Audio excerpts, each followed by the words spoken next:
hard to predict a sick kid who just keep getting sicker. But we needed to be together as a family. My family is my entire life. My family means the world to me. When we're together and we have support from Ronald McDonald House, we can be a little stronger. They provide food and a place to rest your head, and they will help you through every step. That's what gets you through every day when you don't know how else you're going to make it. It makes you feel like you're not alone. WJBF the nomination form. Then tune into News Channel 6 at 5:30 on the third Wednesday of each month. Salute to Service is sponsored by Pinnacle Bank. Jackson Massey, your auto injury attorney, is ready to help you in times of trouble. He's been doing this for over 25 years. He wants you well and well paid. Call 706-722-1900 now. Book direct flights to Washington, D.C. at flyags.com. The Live 5 or 6 Skyview Network, sponsored by Terry Lambert Hyundai.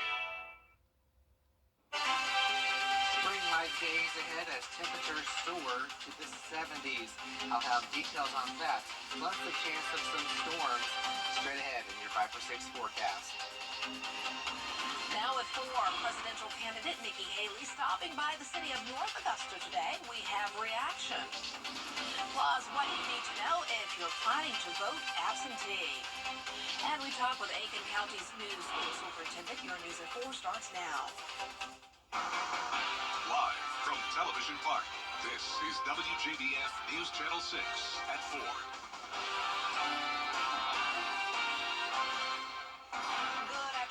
I'm Dee Griffin. Thanks so much for joining us. Brad and Jenny are off today, and we are just 3 days from the coming up in your 5 or 6 forecast, Dee.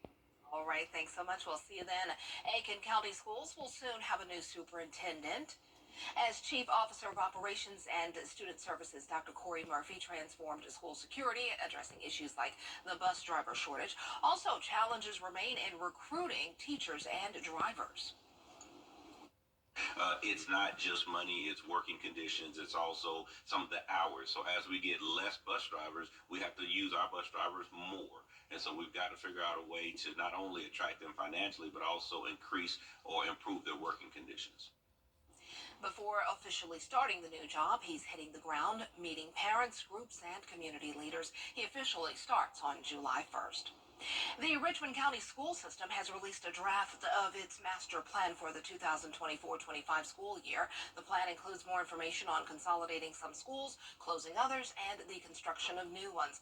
6 public meetings will be held before any final decisions are made. To see the draft plans and the schedule of times and locations for the meetings, just go to our website, look for this story at WJBF.com.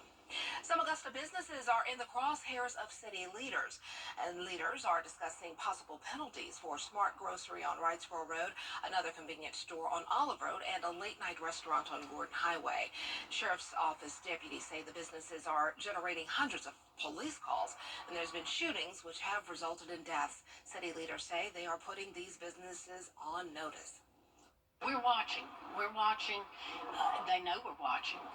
And I don't think that we're just going to sweep this. We're not going to sweep this under the rug. When you got lives in danger, then, no more. We're not playing. In 2 weeks, commissioners will consider probation for the businesses. One property owner tells us he's the victim of crime in the area, not the cause of it. Leaders at the Medical College of Georgia are taking steps toward their New Year goals following last week's State of the College address. The Georgia Higher Education Healthcare Initiative is geared toward creating adequate space for more physician researchers. While the state of Georgia is experiencing a physicians and nurse shortage, school leaders say they have the research talent but not the space for them to work. The Senate announced their funding for the initiative of $10.7 million. As we address healthcare workforce shortage across the state, a component of that is physicians, a component of that is nursing and other professionals for sure, but it's really important that we have the physician scientists located in Georgia, and in particular, the medical college is in great need of having adequate modern space in order to attract those physicians. Governor Brian Kemp will have to give his okay for the modern building design that will replace Pavilions 1 and 2 at the Health Sciences campus. And speaking of additional funding, members from the Augusta Commission, the mayor, business leaders, and CEOs were all at the Georgia State Capitol today to push for more money. And local lawmakers say the key priority is to get funding for the Veterans Cemetery, build a new research building for Augusta University's medical campus, hire more doctors and teachers, as well as expand medical research in Augusta. More jobs, high-paying jobs. Of course, talking about bringing researchers in, bring more students also. We haven't necessarily had any opposition. It's just we got to make sure we can get the money, about the dollars, and make sure we get all the funds together. So we're sure we can do that. But we did a good first step by getting the $10 million into the Senate amended budget. While these proposals are reviewed, they only go into effect after both houses clear them and the governor signs the bill. And in case you're wondering what options are out there when it comes to voting, Nakia Harris has you covered. An absentee ballot, an alternative way to cast your vote. You can either mail it in or go to your local. If you log into your My Voter page after you've requested a ballot, once we receive it, verify the information, and we process it, you can see when we receive that ballot. You can tell when we mailed it out. Now remember, March 1st is the deadline to request an absentee ballot. Tomorrow, a big road project in Grovetown is expected to begin. Detours will be at exit 183 at the Harlem Appling-Harlem Highway and exit 194 at South Bel Air Road. The project will create a diverging diamond interchange, which will make it easier for cars to turn left on and off the interstate. Well, coming up, a rite of passage, the meaning and history behind African-American debutante cotillions. Well, spring-like warmth is going to spark some spring-like storms. I'll time it all out for you coming up in your 5 for 6 forecast. Making a positive impact in our community. To nominate someone, just visit WJBF.com/women to watch and fill out the entry form. The African-American debutante cotillion is rooted in community and meaningful to families like mine. Michael Mater has part 2 of today's Honoring Black History story. The Lynx Cotillion has been part of Chicago's black community for more than 60 years, as it has been for the Leak family. I was an escort in '87, and I did so well. I was fought over, and they wanted me back in '88. Her name was Debbie Conley. I just remember seeing her father. Her father was a minister, a very tall man, vibrant man. But when Debbie came out, he just melted. And I said, if I ever have a daughter, this is what I want for my daughter. So now, 36 years later, he's here at ballroom dance rehearsals again with his daughter Emma this time, whose exposure to cotillions has inspired her. When they were reading their bios, they're people who are going to the top colleges in the world. They're people who are excelling and participating in jobs that people don't want to see African American people in. But here we are thriving, and getting to see that from such a young age was like so empowering for me. It just felt like the belle of the ball. Former debutante Felicia Perkins is also now passing down the torch. Smile! To her daughter Fallon. Smile! The whole ball being presented to society, the black community, is like very monumental. The cotillion helped set up African American young women for more than just social success. In 1890, only about 30 black women had their bachelor's degree, but by the early 1900s, that number rose to over 200.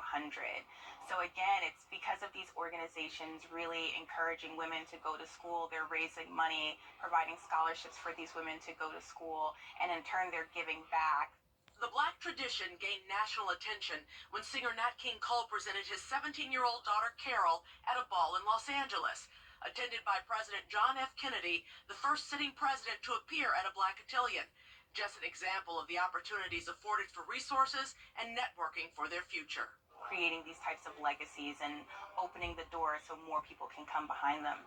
And this is not just a life-changing moment for the ladies. These young men are required to attend rehearsals, valuable workshops over a span of 4 to 5 months. I feel like me and my partner are learning it really well, so I think we're one of the best. But, you do, huh? Yeah. With just 2 more months left to prepare, things are getting real for escort Aiden Hart. I'm excited to do it. there's like a history to it. So, and it's just everyone who's done it before, they're really proud. Well, I think it's a rite of passage. Risa Davis is the president of the Chicago chapter of the Links Incorporated, an international women-led service organization aimed at uplifting people of African descent around the world. She says sharing these stories is important for reasons far beyond the ballroom. It's just a story that the community needs to see, because there's so many things out there that would suggest that these children are not on the right path. Why do you think it should continue? I think it's a worthy cause. I think it will help the young ladies as they go forth.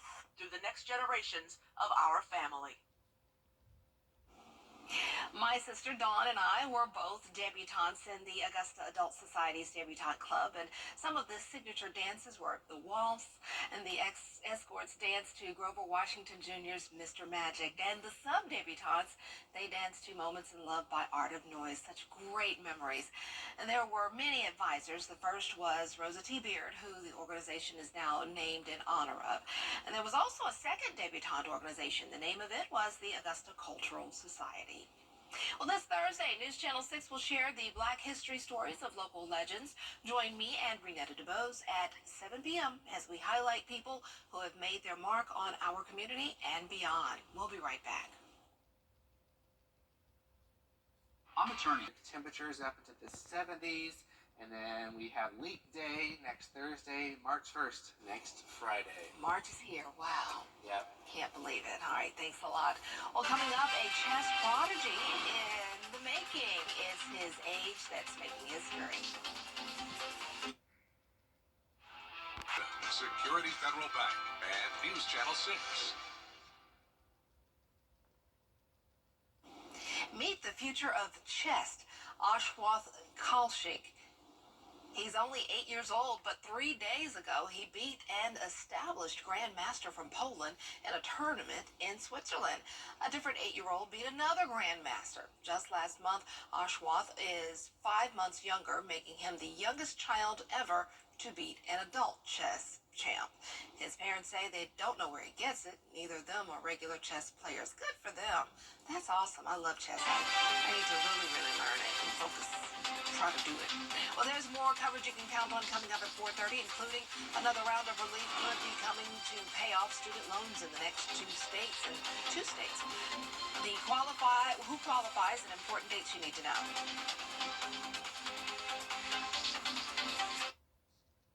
You thought